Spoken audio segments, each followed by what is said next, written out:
దేవుని నామానికి వందనాలు. ఈ పగటి వేళ దేవుని యొక్క సన్నిధిలో కలిసి దేవునికి ఆరాధించి తీరడానికి దేవుడు చాలా మందికి అవకాశాన్ని దేవుడు దయచేసినందుకు దేవునికి స్తోత్రం. హల్లెలూయా. ఈ పగటి వేళ ఈ రీతిగా దేవుని యొక్క సన్నిధిలో గడపడానికి దేవుడు మనందరి జీవితంలో ఆయుష్, ఆరోగ్యము, కృపా, విస్తారత దేవుడు మనందరికి ఇచ్చినందుకు దేవునికి స్తోత్రం. దానికి మనం ఈ పగటి వేళ రుణస్తులై ఉన్నామన్నది గుర్తించుకొని దేవుని యొక్క సన్నిధిలో కూర్చోడానికి ప్రయత్నం చేసుకు తీరాలి. హల్లెలూయా. ఈ పగటి వేళ దేవుడు మనతో మాట్లాడుట నిమిత్తం దేవుని యొక్క వాక్య లేఖనాల్లో నుంచి ఒక వాక్యాన్ని మనం చదువుకుందాం. యెషయా గ్రంథం 7వ అధ్యాయం దాని 14వ వచనాన్ని పగటి వేళ మనం ధ్యానించుకుందాం. కాబట్టి ప్రభువు తానే ఒక సూచన మీకు చూపును, ఆలకించుడి. కన్యక గర్భవతి అయి కుమారుని కని అతనికి ఇమ్మానుయేలు అని పేరు పెట్టెను. చాలు. అక్కడ చదివిన వాక్య భాగం యేసుక్రీస్తు వారి జన్మ విషయం గురించి రాయబడినట్టుగా మనకే కనబడుతున్నాను. నేను ఈరోజు క్రిస్మస్ గురించో యేసయ్య ఈరోజే పుట్టాడు అన్న విషయం ప్రకటించడానికి నేను రాలేదు. ఈరోజు నేను చెప్పడానికి వచ్చేడానుకున్న ఒకే ఒక విషయం, యేసయ్య జన్మించారు నిజం, కానీ అందులో ప్రాధాన్యత కలిగిన ఒక విషయము ఆ 7వ అధ్యాయం 14వ వచనంలో ఒక పదం చెప్పుచున్నది. ఆయనను ఇమ్మానుయేల్ అని పిలుస్తారని బైబిల్ సెలవిస్తున్నది. ఈ పగటి వేళ నేను చెప్పడానికి కోరే ఒక మాట, ఈరోజు యేసయ్య పుట్టారన్నది కాదు, దేవుడు మనకి తోడుగా ఉన్నారని. దానిలో దేవుని యొక్క బిడ్డలు ఏమై తీరాలి, ఆనందించేటట్టుగా ఉండి తీరాలి. యేసయ్య ఏ రోజు పుట్టారు అన్న విషయం కాదు మనకి ఆనందం, దేవుడు మనకి తోడుగా ఉన్నారు, దేవుని యొక్క తోడు మనకి తోడుగా ఉంది అన్న ఒక విషయాన్ని వ్యాఖ్యానపరిచినట్టుగా యెషయా గ్రంథం 7వ అధ్యాయంలో రాయబడినట్టుగా మనకి కనబడుతున్నది. యెషయా గ్రంథం 7వ అధ్యాయం రాయడానికి ఉన్న కారణం ఏమి అనగా అని చెప్పితే, రాజుగా యూదా దేశానికి లేకపోతే స్తుతించిన వర్గానికి రాజుగా ఉన్న ఆహాజు ఏమై తీరాడు, అధిక దుఃఖాక్రాంతుడై పోయిన ఒక పరిస్థితి ఏమైందంటే, ఆయన ఎదిరించుకు తీరేంతటిగా అశూర్యుల సైన్యం, సిరియా దేశస్తులు అధికంగా విపరీతంగా ప్రయత్నం చేసిన సందర్భమున ఒక నది తీరముగా నిలబడేటప్పుడు ఆయనకి విపరీత వేదన కలిగింది. ఏమై తీరుతుందో అన్న ఆతృత ఉన్న సందర్భమున ఆయన ఎదుటకు ప్రవక్త వచ్చి ఏమై తీరారు, కనబడి తీరి ఆయనతో మాట్లాడినట్టుగా మనకి కనబడుతున్నది. హల్లెలూయా. Praise the Lord. ఏ దేవుని బిడ్డలు వెనక కూర్చోవడం కన్నా కాస్త ముందు కూర్చొని వెనక్కి వేరే వాళ్ళకు కూర్చోవడం కదా, లేకపోతే వాళ్ళు వచ్చినప్పుడు మీరు లెగాలి, వాళ్ళకి మరి ఆహ్వానించాలి. అలాంటి పద్ధతులు ఎక్కడ లేవు. మీరు ముందుకు వచ్చేయడం చాలా మంచిది. ఎప్పుడు లేదు మేము వాళ్ళకి ఆహ్వానించి కూర్చొని అది మీ ఇష్టం, మీ కష్టం, దానికి నాకు సంబంధం లేదు. అది నేను చెప్పడానికి వచ్చే ఒక మాట, యేసయ్య గురించి ఉన్న వ్యాఖ్యలలో 900 సంవత్సరాల క్రితం రాయబడినట్టుగా మనకి కనబడుతున్నది. అది అక్కడ చెప్పిన మాట ఒకసారి కూడా చదవండి. 7వ అధ్యాయం 14వ వచనం. కాబట్టి ప్రభువు తానే ఒక సూచన మీకు చూపును, ఆలకించుడి. కన్యక గర్భవతి అయి కుమారుని కని అతనికి ఇమ్మానుయేలును పేరు పెట్టి. ఆహాజు భయపడి కూర్చున్న సందర్భమున యేసయ్య గురించి ఉన్న ఒక ప్రకటన యెషయా ఏం చేశారు, ఆయనకు తెలియపరచుకు తీరారు. అది వినేసరికి ఆయనకి ఏమొచ్చి తీరింది, ధైర్యం వచ్చి తీరింది, బలం వచ్చి తీరింది. ఇమ్మానుయేలు నా తోడుగా ఉంటే, యెహోవా నాకు తోడుగా ఉంటే, ఎవరు నా ఎదురుగా వచ్చినా నాకు ఏ రీతి కలిగిన భయము, భీతి లేదు. ఈ పగటి వేళ దేవుని యొక్క బిడ్డలు అర్థం చేసుకు తీరాలి. ఏ దేవుడు నీ తోడుగా ఉండి తీరితే నీ జీవితంలో ఏ విషయంలో కూడా నీవేం చేయాల్సిన అవసరం, ఏ విషయంలో కూడా చింతించుకోవాల్సిన అవసరం లేదు. కొందరు జీవితంలో ఏ దేవుడు లేరు కాబట్టి అనేక చింతాయావతులతో వాళ్ళు మునిగిపోయి ఉండి తీరేది. అందుకే బైబిల్ గ్రంథం స్పష్టంగా చెప్పుచున్నది, ఇమ్మానుయేలైన దేవుడు మన తోడుగా ఉన్న దేవుడు. ఆదికాండం 3వ అధ్యాయానికి వచ్చినప్పుడు ఇమ్మానుయేలైన దేవుడు ఆదామవ్వల కొరకు మన తోడుగా దిగి వచ్చినట్టుగా బైబిల్ సెలవిచ్చుచున్నమాట. ఆదామవ్వల పాప జీవితంలో దేవుని దగ్గర నుంచి దూరం అయిపోయి ఉన్న బతుకుతున్న చర్యలో దేవుడు వారికి తోడై ఉన్నారు. దాని అర్థం పాపం చేయడానికి దేవుడితో తోడుకునేది కాదు, పాపం చేసేటప్పుడు నీ పాపాన్ని గుర్తించుకు తీరడానికి, నువ్వేం పాపం చేసావో దానిని గుర్తించుకు తీరి వదలగొట్టుకు తీరడానికి ఆయన ఇమ్మానుయేలుగా నీ దగ్గరికి వచ్చి తీరేది. కొందరు ఇప్పుడు కూడా పాప జీవితాన్ని వదులుకోవడానికి వారికి ఇష్టం లేదు. దేవునితో ఉన్న తెగిపోయిన బంధుత్వం కలిపి తీరడానికి దేవుడు ఆదామవ్వల దగ్గరికి ఏమై తీరారు. ఆదికాండం 3వ అధ్యాయం 8వ వచనం చదివినప్పుడు ఆ సాయాన్న వేళ దేవుడు ఎవరి దగ్గరికి వచ్చారు, ఆదామవ్వల దగ్గరికి వచ్చి వారు చేసిన జీవిత విధానాన్ని గుర్తింపచేసి వారిని ఏం చేసి తీరారు, మరలా దేవుని సన్నిధిలో జత కలిపి తీరడానికి. అక్కడ చదివిన మాటల్లో మనం చూడగలిగి తీరితే ఆదామవ్వలకు ఏమో అర్థమై తీరింది, వారి దేవుని యొక్క దృష్టిలో అతిక్రమము చేశారని, వారి దేవునితో అనుబంధం పోగొట్టేసుకున్నారనేది వారికి ఏమై తీరింది, అర్థమై తీరింది. ఈ పగటి వేళ ఇమ్మానుయేలు నీతో ఉంటే నీ జీవితంలో చేసిన పాపాలు నీకేమై తీరుతుంది, గుర్తొచ్చి తీరుతుంది. గుర్తు రాలేకపోతే ఇమ్మానుయేలు కాదు నీతో ఉండేది. నువ్వు సేవించేది ఇమ్మానుయేలు అనే దేవుడు కానీ ఇంకెవరికో ఆయన పేరు మీద సేవిత్రం. అందుకే ఇప్పుడు కూడా నీకేం గుర్తుకు రావట్లేదు, పాపం గురించి ఉన్న అవగాహన నీకు గుర్తు రావట్లేదు. అందుకే ఏదేని తోటలో నుంచి దేవుడు ఆదామవ్వలను పాపం గుర్తించిన తర్వాతనే వారిని ఏదేని తోటలోని ఏం చేశారు, తోలివేశారు అని చెప్పితే వారిని మరి అక్కడికి ప్రవేశించకుండా వారికి ఏమి తాకీదునిచ్చుకు తీరారు. దాని అర్థం మరలా నీకు దీంట్లో ప్రవేశించి తీరడానికి కూడా యోగ్యత నీవేం చేసుకు తీరాలి, ఇమ్మానుయేలుతో ప్రారంభించుకొని జీవితాన్ని కొనసాగించుకు తీరాలి. హల్లెలూయా. అందుకే ఇక్కడ చెప్పబడిన మాట, నువ్వు ఎక్కడ దాగున్నా కూడా ఇమ్మానుయేలు అనే దేవుడు నిన్ను నీ దగ్గరకు వచ్చి నీ జీవిత స్థితిగతుల గురించి గుర్తించుకోగలిగిన దేవుడు. అందుకే ఈ కాలంలో దేవుని బిడ్డలకి పాపము గురించి తెలుసుకోవడానికి ఆతృత లేదు. పాపం అని చెప్పిన పదానికి భాషలో చెప్తున్న ఒక మాట, గురి తప్పిపోవడం, లక్ష్యం తప్పిపోవడం, దేవునికి వ్యతిరేకంగా అవ్వడం, దేవునితో అనుబంధం లేకపోవడం, ఎదిరించడం, మత్సరించడం, ఇవన్నీ పాపానికి ఉన్న సాదృశ్యం, లేకపోతే పాపానికి ఉన్న భావాంతరం. అలాగైతే ఆదామవ్వలు చేసిన పాపం ఏంటి చెప్పండి అభిషక్తులు? మీరు అభిషక్తులు కారగలరు. దేవుని విశ్వసించలేకపోవడం, మాట వినడం కాదు, విశ్వసించలేకపోవడం. ఆయనకి విశ్వాసం లేదు కాబట్టి ఆయన, మనకి విశ్వాసమే కదా ఆధారం. మీరు రక్షణ పొందిన దేవుని మాట వినేసరిక మీరు రక్షణ పొందిన విశ్వాసం ఉన్నది కాబట్టి ఆదామవ్వల దగ్గరికి వచ్చి సాతాను చెప్పిన మాట ఏంటో తెలుసా, నీవు దేవుని మీద నమ్మడం కాదు, నేను చెప్పిన మాటలు నీవేం చేసుకో, నమ్మేసుకో, అది నీకేం చేస్తుంది, విడిపించి అని అర్థం చెప్పలేకపోయారు. దేవుడు మాకు ఎప్పుడో విడిపించి తీరారు, మేము విడుదల పొందిన జనాంగమే, మాకు మరి నీ విడుదల మాకు అక్కర్లేదు, నీ మీద మేము విశ్వాసపడాల్సిన పరిస్థితి అక్కర్లేదు. దాని అర్థం విశ్వాసం మూలం కానివన్నీ పాపమే. అర్థం కాలేదు అనుకోండి. Which ever is not of faith ఈ సిన్. హలో, నువ్వు ధరించిన ఆభరణం విశ్వాసభరిత కదా, పాపమే. మరి నువ్వు ఎవడు చెప్పుకుంటో చెప్పుకో, మరి నీకది సులకంగా సులువుగా ఉంటది. నేను ధరించుకుని దేవుడు పాపం, దేవుడు నేను పాపం అన్న చర్యలోనే చూసేది. హలో, ఇలాంటి విషయాలు టాపిక్లు చేస్తే హల్లెలూయా ప్రైజ్ లార్డ్ కూడా అరువు అడుక్కోవాలి. మీరు చెప్పకపోయినా నాకు ప్రాబ్లం, నేను చెప్పుకునే వస్తున్నా, నేను చెప్తూనే ఉంటాను. మరి మీకు చెప్పడానికి అవకాశం అయితే మీకు ఇష్టం ఉంటే చేయాలి, లేకపోతే మరి అది మనకి సంబంధమే లేదు. పాపం అన్న దానికి విశ్వాసానికి ఆధారం కానివి అన్ని పాపమే. దాని అర్థం విశ్వాసం చెందించలేని ఏ జీవిత చర్యలో ఏం జరిగొచ్చినా అది పాపానికి మూల కారణంగా మారి తీరుతారు. అలాగైతే ఇమ్మానుయేలు దేవుడు నీ దగ్గరికి వచ్చేది నీ పాపాన్ని బయలుపరిచి అందులో నుంచి నీవేమై తీరాలి, విడుదల పొందిన వారిగా మారి తీరాలి, దేవునికి సమరూపిగా మారి తీరాలి. నువ్వు ఎంత తప్పిపోయి ఉన్నా పర్వాలేదు, దేవుని యొక్క ప్రేమ నిన్ను వెంటాడుతున్నది, దేవుని యొక్క విశ్వాసం నిన్ను వెంటాడుతున్నది. తిరిగి మరలా ఏం చేయడానికి, మరలా దేవునితో జత కలిపి తీరడానికి ఇమ్మానుయేలు అనే దేవుడు ఒక ఏదేని తోటలో ఏమై తీరాడు, దిగి వచ్చి తీరాడు. ఆయనకి ఎంత బలవంత పట్టిందో చూడండి. ఆదామవ్వలను పిలవాల్సిన పరిస్థితి వచ్చి తీరింది. పాపానికన్నా సెకండ్ స్టేజ్. పాస్టర్ గారు నేను బలవంతంగా పిలవాల్సి వస్తున్నాను, నువ్వు పాపంలో ఉన్నావు. నువ్వు ఏడకి నిన్ను పిలిచిన, ప్రార్థనకి పిలిచిన, సువార్తకి పిలిచిన, ఆరాధనకి పిలిచిన, ఆత్మిక విషయంలో పిలిచిన, నువ్వు లేచి చూపెత్తున్నావు అంటే నువ్వు ఎక్కడ ఉన్నావు. ఆదాము ఉన్న చర్యలో నువ్వు కూడా ఉన్నావు. ప్రైజ్ లార్డ్ ఆగిపోయింది. హల్లెలూయా, హల్లెలూయా. అందుకే బైబిల్ గ్రంథంలో రాయబడిన హన్నాకున్న ఒకే ఒక్క కుమారుడు సమూయేలు దేవాలయం లోపల నిద్రించినప్పుడు ఎవరు పిలిచారు అన్నది ఆయనకి ఏం కాలేదు, అర్థం కాలేదు. 2 సార్లు పిలిచిన దానికి ఆ పాస్టర్ గారి దగ్గరికి పరిగెట్ట, పాస్టర్ గారి దగ్గరికి వెళ్ళిన పాస్టర్ గారు అన్నాడు, ఆయన నేను కాదు పిలిచింది సాక్షాత్తు దేవుడే. ఆయన పిలుపు నీకు ఇప్పటి వరకు వినబడలేదు కదా, ఈ రోజు నీకు వినబడి తీరింది. ఆ పిలుపులో నీకేముంది, నీ భవిష్యత్తు జీవితంలో విశ్వాసంలో ఎదుగుదల చెంది తీరడానికి దేవుడు నీ తోడుగా ఉన్నాడన్నది అర్థం చేసుకు తీరడానికి దేవుడు నిన్ను పిలిచి తీరేది. హల్లెలూయా.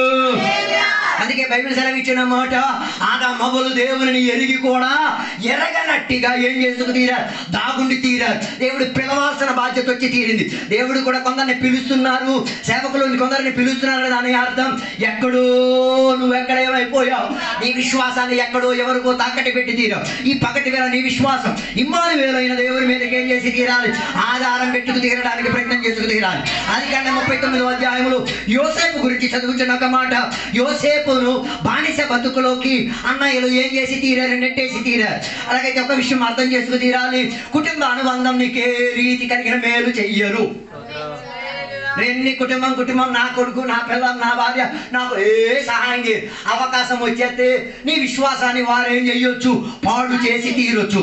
యోసేపుకున్న విశ్వాసాన్ని పాడుగొట్టేయడానికి వాళ్ళ అన్నయ్యల కక్ష పెట్టుకు తీరారు. అందుకే ఆయనకి నాన్న ధరింపజేసిన ఆ వస్త్రం చూసి వారికి ఏమొచ్చి తీరింది, కుళ్ళు వచ్చి తీరా. నీ అన్నయ్య, నీకు అన్నయ్య, ముద్ర అన్నయ్య అని చెప్తున్నావు కదా, వారికి మించిన వస్త్రం ధరించేసుకో. వాళ్ళ అసలు స్వభావం నీకు అర్థమైపోదు. అర్థం కాలేదు, వాళ్ళకి లేదు, నువ్వు కొనుక్కో. వాళ్ళ స్వభావం, వాళ్ళ యాటిట్యూడ్ చూపిస్తారు. నీ విశ్వాసాన్ని ఏం చేసి తీరుతారు, పడగొట్టుకు తీరుతారు. అందుకే యోసేపుని ఏం చేశారు తెలుసా, అన్నయ్యలు అందరూ కలిపేసి ఏం చేసేసారు, గోతులో పడేశారు. గోతులో పడేసినా కూడా వాళ్ళకి ఏం కలగలేదు, దయాదాక్షిణ్యం కలగలేదు. గోతులో పడేసిన తర్వాత ఆయన ఏం చేసి తీరారు, అమ్మేసి తీరారు. అమ్మేసి సొమ్మును దాచుకుని తిన్నారు. పాపంలో ఒక థర్డ్ కేటగిరీ. సో బంధత్వానికి విలువ ఇవ్వరు అసలు. అందుకే కదా మనకు ఆరాధన ఎక్కర్లేదు. ఫ్యామిలీ నుంచి ఎప్పుడు అవుట్ అయిపోయారు. కారణం ఏంటిది, నేను రాకపోయినా ఇది ఏం ఆరాధన పీక్కొతారు చూస్తాను నేను. ఆ యాటిట్యూడ్ ఆ అన్నయ్యలు కూడా చూపించింది. ఏ అన్నయ్యలు, ముద్దులకు అన్నయ్యలు, వాళ్ళు ఏం చేసుకున్నారు, అమ్మేసి ఆయనని విడిపించేసి పంపించేశారు. ఆయన డబ్బులు. అర్థం కాలేదు, అర్థం కావడం చాలా కష్టం. క్రిస్మస్ కదా, మీ పండగలన్నీ అయిపోయినట్టు ఉంది. హల్లెలూయా. నువ్వు దేవునికి సన్నిధికి రాకుండా ఎక్కడి నుంచి నువ్వు మేలు పొందుకొని తింటే ఈ సొమ్మే తినేది. అర్థం కావడం కష్టం. ఇప్పుడు వినలేని మెసేజ్లు వింటుంటే హల్లెలూయా స్తోత్రం కూడా రావాలి. అదే నాకు కావాలి. నీ చేత హల్లెలూయా చెప్పకుండా ఉంచాలా, అలాంటి వాక్యం రప్పించాలి. హల్లెలూయా. ఈరోజు ఇంటికి వెళ్ళేటప్పుడు చెప్పాలి, హల్లెలూయా కూడా నా నోటుకు రాలేదు. ఆ రీతి కలిగిన భయం భ్రాంతి ఈ 11,000 వాక్య పరిచర్యలో నన్ను తాకి తీరింది, నన్ను విడిపించుకు తీరడానికి అవకాశం తెరిపించుకు తీరింది. అందుకే నేను చెప్పడానికి వచ్చే మాట, ఒక కుటుంబానికి చెందిన వారు, ఒక నాన్నకి పుట్టిన పిల్లలు, ఒకే కుటుంబంలో ఒకే కంచంలో తినిన వారు, ఒకే ఇంట్లో నిద్రపోయిన వారు, కానీ ఆత్మీక విషయం వచ్చిన చర్యలో అనాత్మీకులుగా మారి ఆత్మీకులను ఏం చేసి అమ్మేసి ఆ సొమ్ము పట్టేసుకొని జీవితాంతం సుఖపడి తీరారు. అందరు దేవుని బిడ్డల బతుకు కూడా ఇదే బతుకు. ఆత్మీకులు ప్రయాసపడింది, ఏ ప్రయాసం లేకుండా కొన్ని విశ్వాసులు ఏం చేశారు, దానిని తీసేసి ఏ మనసాక్షి లేకుండా ఆలయం లోపలికి వస్తున్నారంటే వాళ్ళు మెచ్చుకోవాలి. ఆగిపోయింది. హల్లెలూయా. నీ పగటి వేళ పరిశోధించుకో. నీ తమ్ముడి రక్తం నీ మీద కేకలేస్తున్నది. ఆడు నీ కొరకు మధ్యవర్తిగా ఉన్నాడు కాబట్టి, ఆడు కలగన్నాడు కాబట్టి నువ్వు ఈ రోజు కూడా శ్రేష్టత చెందే చర్యలో ఆయన దేవుని కొరకు నిలబడలేదు కాబట్టి, తండ్రి మూలంగా దొరికిన ఆ వస్త్రం ఇతరులకు ఏం కాలేదు, సుఖం తెప్పించుకు తీరలేదు. అందుకే ఈ కూడికలో ఆలోచించండి, ఇమ్మానుయేలు నీ తోడుకుంటే పరాయి సొమ్ము నీలో ఏమైనా ఉంటే దాని నాకు అక్కరలేదు అన్న ఒక మెప్పింపి పగటి వెళ్ళి రావాలి. కొందరు కలిసి దొరికిపోయిన పర్లేదు, అన్నయ్యని చంపేసిన ఇటు ఫాస్ట్ గారిని చంపేసి ఈ బతికేస్తారు. అలాంటి క్రైస్తవం ఏమీ కాదు. హల్లెలూయా. హల్లెలూయా. విశ్వాసాన్ని చంపేసి వీడు ఆస్తి పరుగైపోతాడు. హల్లెలూయా. మన కష్టం కూడా కదా. Hallelujah. Hallelujah. Praise the Lord. కానీ యోసేపు చెప్పగలి, నాలో ఏం లేదు, అన్యాయపు వస్తువు ఏం లేదు, పాపానికి సాదృశ్యం చెందేది. కారణం ఏంటో తెలుసా, ఇమ్మానుయేలు నా తోడుగున్నాడు కాబట్టి. బంధుత్వం, స్నేహబంధం, కుటుంబీకులు నా తోడుగా లేకపోయినా పర్వాలేదు, ఆయన నాకేమై ఉన్నాడు, తోడుగా ఉన్నాడు. నన్ను అమ్మేసి ఆ డబ్బు తీసుకున్నారు. నేను అమ్మబడి ఆయనకి లాభం అయ్యాను. అర్థం కాలేదు అనుకుంటా. యేసయ్య అమ్మబడ్డారు కాబట్టి నీకు లాభం దొరికింది. యేసయ్య అమ్మబడలేకపోతే నయా పైసా కిట్టికానా ఉండదు మనకి. హల్లెలూయా. Praise the lord. అందుకే ఆదికాండం 39వ అధ్యాయంలో చెప్తున్న మాట, యోసేపు ఎక్కడెక్కడికి వెళ్ళాడు, ఏమి ముట్టాడో ఏమై తీరింది, ఆశీర్వాదంగా మారి తీరింది, దీవెన కల్పించే చర్యగా మారి తీరింది. కారణం ఏంటో తెలుసా, ఆయనను అమ్మేసినా ఇతరులకు డబ్బు దొరుకుతుంది, ఆయన ఏమి ముట్టినా ఇతరులకు ఏం దొరుకుతుంది. Praise the lord. అందుకే దేవుని బిడ్డలు డబ్బైన కథలు పరిగెట్టుకోకూడదు. దాన్ని వదలలేదు. అది ఎలా ఎప్పుడు తెలిసేది, ఉద్యోగం రావాలి. ఈ యాటిట్యూడ్ దెయ్యం బయటకు వస్తుంది. హల్లెలూయా. డబ్బు కొట్టినప్పుడు జిల్జిల్జిగా జిగా అని బయటకు వస్తా చూసారా, అలాగే కొందరికి ఉద్యోగం రావాలి ఈ జిల్జిల్జిగా బయటికి రావడానికి. అప్పుడు వాళ్ళ అసలు రూపం చూపించి తీరుతారు. కారణం ఏంటిది? వారు దేవుని కన్నా ఇమ్మానుయేల్ నా తోడుగున్నాడు అనడానికన్నా ఉద్యోగం నా తోడుగున్నదన్నది. హల్లెలూయా. యోసేపుకి ఆరాధన చేయడానికి చోటు లేదు, యోసేపుకి దేవుని సేవించడానికి పరిస్థితులు లేవు. ఆయన బానిస బతుకులో ఉన్నారు. ఎందుకు? అన్నయ్యలే ఆయన ఏం చేసి తీరింది, బానిస బతుకులోకి తీసుకెళ్ళి తీరారు. ఓ, అన్నయ్యలు బానిస బతికి తీసుకెళ్లేటప్పుడు కూడా సుఖంగా బతికాడు. ఓ లార్డ్. కొందరికి బానిస బతుకులో ఉన్నా కూడా ఏం లేదు, నయా సుఖం లేదు, అంతే కదా. ఇప్పుడు ఒక ఉద్యోగం మీరు చేయలేరు, బానిస బతికే చెప్పడం కష్టం. కారణం ఆడి డబ్బులు ఎత్తే నువ్వు తింటావు. హలో, నువ్వు పని చేస్తే ఆ డబ్బులు ఎత్తాడు. ఇండైరెక్ట్గా మనం ఏమయ్యాం? యజమాని అవ్వండి. ప్రైజ్లో రాలేదు. బైబిల్ చెప్తున్న మాట, నిన్ను నీవు తలగా చేస్తాను. అందరు తోక అవ్వడానికి రెడీ, తలగా ఉన్న వాగ్దానాలు వెళ్ళి తోక అయిపోవడానికి ready. Hello, praise God. Hallelujah. Amen. బానిస బతుకుల్లో కూడా ఏం చేయొచ్చు? యజమానిగా బతికి తీరచ్చు. యోసేపుని అర్థం చేయ, దేవుడు నా తోడు, దేవుడు నీ తోడుగా ఉంటే నువ్వు ఎక్కడ బానిస బతుకులో ఉన్నా అక్కడ యజమానిగా దేవుడు నేను నిలబెట్టే తీరుతాడు. అందుకే యోసేపు ఏమి ముట్టినా ఏమొచ్చి తీరేది? అన్నిట్ల సఫలత, ఆశీర్వాదం, క్షేమం వచ్చి తీరేది. ఆయన యజమాని కూడా ఆయనకి ఏమై తీరాడు? ఆయన మాటకి గౌరవించు. అర్థం కాదు. దాని అర్థం నిన్ను ఉద్యోగంలో పెట్టించి డబ్బులు తెచ్చుకొని తినేసి లాభం ఎక్కేసి ఎరిగడానికి కాదు. నీకు దేవుడు ఉద్యోగం ఇచ్చింది దేనికో తెలుసా? దాని మూలంగా నువ్వు ఎవరిని సేవిస్తున్నావు, నీవు ఎవరి తోడుగా నడుస్తున్నావు, నీ తోడుగా ఇమ్మానుయేలు ఉన్నాడని ఆయనకి అర్థం అవ్వాలి. ఆడు చెప్తాడు, నేను చేత నేను ఇవ్వబోతున్నాను, ఆయన నా ఇమ్మానుయేలు నా తోడుకున్నాడు, ఇప్పిస్తాడు నీ చేత. హల్లెలూయా. అలాగే రాడు కాళ్ళు చేతులు నాకేస్తారు, పుల్లు నాకేది ఆడి ప్యాన్ తిని ఆడేమో సుళ్ళు సరదా పడతాను. అమ్మయ్య మా సాకరీ వాడు ఎలా నోకుతున్నాడు చూడండి. అక్కడికి వెళ్ళి మళ్ళీ ఎలా మీరు వెళ్ళి మళ్ళీ మీరు పని చేస్తారు, నాకు నాన్న మాత్రం ఉండలేదు.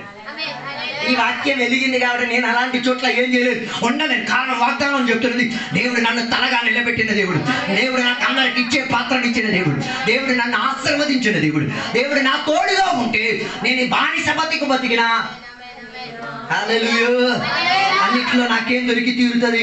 మేలు కలిగి తీరుతుంది. అన్నిట్లో వర్ధింపు నాకు కలిగి తీరుతుంది. అయితే దేవుని బిడ్డలు అర్థం చేసుకోరు. అసలు అర్థం చేసుకోరు. ఇమ్మానుయేలు నీ తోడుకుంటే నువ్వేం ముట్టినా. హలో, అందుకే పోతిఫర్ ఇంటికి వెళ్ళాడు. ఆయన ఏ వస్తువును ముట్టినా అన్నిట్లో ఆయనకేం కనిపెడుతుంది?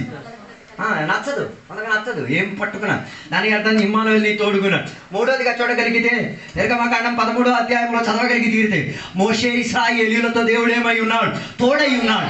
అది ఒక ప్రయాణంలో. ఎక్కడి నుంచి ఉన్న ప్రయాణం? ఎర్ర సముద్రం నుంచి ప్రారంభించుకు తీరి ఎక్కడికి వచ్చిన ప్రయాణం? కనాను దేశానికి వెళ్ళిన ప్రయాణములో దేవుడు ఎవరికి తోడుగా ఉన్నారు?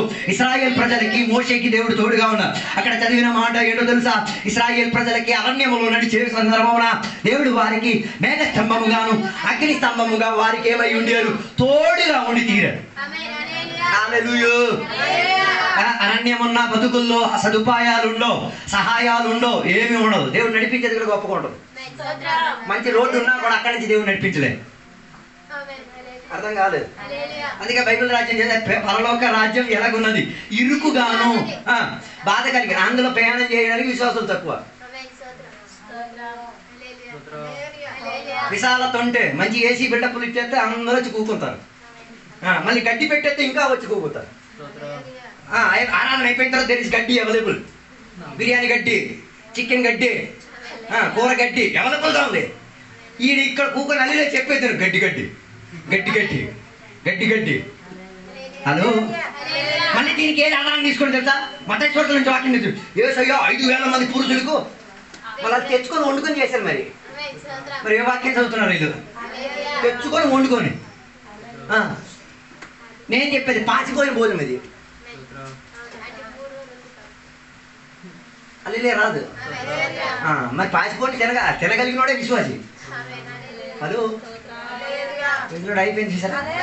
ఏదో ఫ్రెష్ వండేసారు. ఆ అమ్మ ఏరిమేళ్ళలో పంపింది కదా, బాక్స్లో పెట్టేసాడు. మరి ఆనాటి బాక్స్ కదా, మందైతే ఈనాడైతే ఏ టైటు మైక్రో ఆర్గనైజేషన్ టైటు అని చెప్పవచ్చు ఆ రోజుల్లో.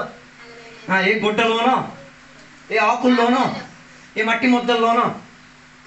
మీరే నన్ను అన్న చూస్తారు, మట్టి ముద్దలోనే పెట్టేవారు వాళ్ళు.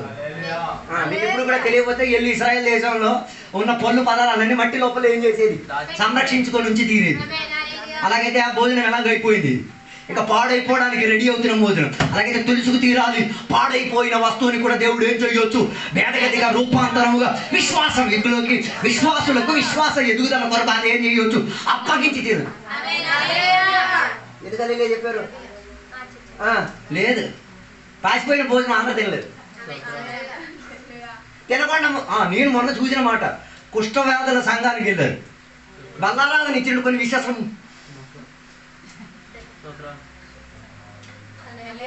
ఆ వీడియో చూసేటప్పుడు నాకు అర్థమైంది ఇవన్నీ సవాలని, రక్షణ పొందిన సవాలు, పనికిరాని సవాలు. కారణం ఏంటిది? ఆ పాలు వచ్చుకోలేకపోతే కారణం ఏంటిది? వాళ్ళందరూ కుష్ఠవ్యాధులు. వాళ్ళు రొట్టి ఇరిచిన కాడ ఈడేం చేయలేకపోతుంది. తినొద్దు నువ్వు ఎంగిలి, ఏగల చేత నీ చేత ఎంగిలి తీపిస్తాడు దేవుడు. అర్థం కాలేదు. తినవద్దు నువ్వు, కుక్కలు నాకిన ప్లేట్లో నీ చేత దేవుడు తినిపిస్తాడు. అట్లకెళ్ళు నీకోసం రెడీగా పెట్టి ఉంచుతాడు, నీకోసం మరి డబ్బులు ఇచ్చి మరి నీ చేత కొనిపించి తినిపిస్తాడు. అర్థం చేసుకో, ఇది నేర్పిస్తాను. మనవా ఈ అలవాట్లు కొద్దింటి దేవుడు ఏం చేసి తీరుతున్నాడు, ఎర్రగొట్టుకు తిరుగుతున్నాడు. హల్లెలూయా. అందుకే నేను చెప్పి రావడానికి ఉన్న ఉద్దేశం, ఇశ్రాయేలు ప్రజలకు దేవుడు ఏమై తీరారు, నడిపించిన నాయకుడిగా వారితో ఉండి తీరారు. వారికి ఆహారం ఇచ్చేవారు, వారికి వెలుగునిచ్చారు, వారికి పానీయాన్ని ఇచ్చారు, అన్ని ఇచ్చి చెప్పిన మాట, నాయనా ఈ అరణ్యములో ఇరుకుగా ఉన్న పర్వాలేదు, వేడిగా ఉన్న పర్వాలేదు, చల్లగా ఉన్న పర్వాలేదు, నేను నీ తోడుగా ఉన్నానుగా. అందుకే యేసయ్య శిష్యులతో చెప్పిన మాట, లోకములో మీకేముంది, శ్రమలు ఉన్నాయి. శ్రమలు తగ్గేది కాదు, శ్రమలు పెరిగేదే క్రైస్తవ జీవితం. అలాగైతే శ్రమలు అని నేను ఏడ్చి సాక్ష్యాలు చెప్పొద్దు. వినడానికి నా యేసయ్య రాడు. మరి మీ యేసయ్య వస్తే మీరు దొంగ యేసయ్య ఎత్తున్నారు అన్నట్టు. ఆయన చెప్పాడు, మీకు లోకములో ఏముంది, శ్రమలు సునిశ్చితంగా ఉంది. శ్రమలు లేని, ఇరుకుగా లేని ఒక జీవితం క్రైస్తవ జీవితం కాదు. చాలా మంది సేవకులు శ్రమలు లేదు, యేసుని శ్రమలు అన్నీ తీసేసుకున్నారు, అందుకే ఏం లేదు, దానివల్ల ఎవరు మోసపోతున్నారు. హలో, నీకు శ్రమలు ఉన్నాయి, అన్ని పక్కల నుంచి నేను ఇరికిస్తారు, అన్ని పక్కల నుంచి నేను ఇబ్బంది పెడతారు, అన్ని పక్కల నుంచి నీ మీదకి ఏం చేస్తారు, వేదన చేయించారు. కానీ అలాంటి పరిస్థితుల్లో కూడా ఈ శోధనను నయించుకోగలిగి ఇశ్రాయేలీయులను నడిపించినట్టుగా దేవుడు మనల్ని ఏం చేసి తీరుతారు, నడిపించడానికి బాధ్యస్థుడుగా ఉండి తీరుతారు. హల్లెలూయా. అందుకే నా మాటలు నేను ముగించాలని కోరుచున్నా. ప్రియ దేవునికి బిడ్డలారా, దేవుని బిడ్డల జీవితంలో ఏముంది, శోధన, ఇరుకైన త్రోవలో నుంచే ప్రయాణం చెయ్యాలి. అందుకే కదా బైబిల్లో చెప్పబడిన ధనవంతుడు దేవుని రాజ్యం ప్రవేశించడం. ధనవంతుడు అని చెప్తే ధనం ఉన్నోడు. మరి నీ చేతిలో ధనం ఉందంటే ప్రవేశించడం కష్టం. మనం ధనవంతుడు అంటే మనం పేరు కప్పెట్టేస్తాం. లేదు, ధనం ఉన్నోడు ధనవంతుడు, ధనం లేనివాడు దరిద్రుడు. ఇట్లా రాలే. అలా చెప్పడానికి ఉన్న కారణం ఏంటిది, ధనం నీ చేతిలో ఉంటే హార్ట్ అటాక్ వచ్చింది అనుకో, ఫస్ట్ హాస్పిటల్ ఎత్తుకుతాం. అది డబ్బు లేకపోతే దేవుడా, డబ్బు ఉన్నా కూడా దేవుడా ఫస్ట్ గుర్తుకు రావాలి. ఇది అలాగే లేదు, డబ్బు ఉండి పాడిగారు గుర్తుకొస్తారు. పాడిగారు దేవుడు కూడా అంటారు అలాగే. హలో, ధనవంతుడు దేవుని రాజ్యం ప్రవేశించడం కష్టం. బదులుగా దేవుడు ఇంకో మాట చెప్పారు, ఒక ఒంటె సూదిలో నుంచి ఏమైపోయింది, సులువా దాని కిందనే బైబిల్లో రాస్తుంది, అసాధ్యమైనది ఏది దేవునికి లేదు. ఒంటెని సృష్టించింది దేవుడే, మనిషిని సృష్టించింది దేవుడే, మనిషిని పరలోకానికి చేర్చేది దేవుడే. అలాగైతే నీ సొంత శక్తి, బుద్ధి, మా డబ్బు, ఆస్తి, సంపాదనతో ఏం చెయ్యలేవు, నువ్వు ఏ గుమ్మం ఎక్కలేవు అన్నది దేవుడు సునిశ్చిత మాటల్లో చెప్పేశాడు. హల్లెలూయా, హల్లెలూయా. అలాగైతే ఒక ఒంటి సూదిలో దూరిపోద్దా? సూదిలో దూరేది ఏంటిది, దానం. ఆ ఒంటిని పొడి చేసేయండి, దానం చేసేయండి, సింపుల్గా వెళ్ళిపోద్ది. అర్థం కాలేదు అనుకో. ఈ ఒంటిని క్రైస్తవ జీవితంలో విశ్వాసమునిచ్చి నన్ను ఏం చేశారు, నల్లగొట్టి పొడి చేశారు. అర్థం కాదు. అందుకే చెప్పి ఇక నేను బతికేది నేను కాదు, క్రీస్తే నాలో ఏం చేసేది బతికేది. అందుకే నేను మంచి బిల్డప్ గాడిని, ఒక్క బుద్ధికి అందరిని చంపేసేవాడు, ఒక్క తిట్టికి అందరికీ ఏం చేశాను, గాల్లో ఆకాశానికి నిలబెట్టేవాడు. అట్లాంటి వాడిని ఏం అరెస్ట్ చేసి పట్టుకున్న వలన ఏమై తీరింది, ఈ ఒంటెకి మార్పు వచ్చి తీరింది. ఈ ఒంటె ఏమై తీరింది, రోజు వాక్యం విని ప్రార్థన చేసి ఉపవాసం చేసి దీనికి ఏమై తీరింది, ఒంటె స్థితిగతి నుంచి ఒక దారం కలిగే స్థితిగతిలోకి, compromising to a lower grade. అర్థం కాదు, ఒక ఉన్నత శ్రేణి నుంచి చిన్న శ్రేణి లోపలికి ఏమైతే ఒదిగితే. అదే ఫిలిప్పీ పత్రిక ఇంటికి వెళ్ళి చదవండి. యేసయ్య గురించి చెప్పిన మాట, దేవునితో సమత్వం ఉండి కూడా ఆ మెట్టులన్నింటినీ కూడా వదిలేసి ఆయన మనిషి రూపిగా మనిషి వేషాన్ని ధరించుకొని ఏమైతే నరరూపధారిగా ఏమైతే ఈ నేల లోపలికి దిగి వచ్చి తీరగలిగాడు. హల్లెలూయా, హల్లెలూయా. అలాగైతే నీ బిల్డప్లు ఏం పనిచేయవు. హలో, అందుకే కదా ఇద్దరు ప్రార్థన చేయడానికి వెళ్ళారు దేవాలయానికి. ఆ ప్రార్థన చేయడానికి వెళ్ళాడు, బిడ్డ చూపించడానికి వెళ్ళాడు. నేను ఆ పక్కోళ్ళ కాదు. ఎవరికి ప్రార్థన చేస్తున్నాం?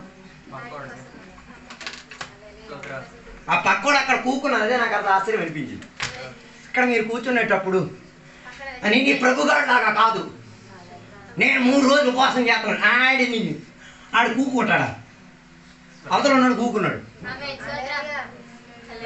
హలో, పొగిడేస్తే సప్పట్లు కొట్టేస్తారు, కించపరిచేసేటప్పుడు కూడా కూర్చున్నాడు. ఆడి ప్రార్థన దేవుడు ఆలకించాడు.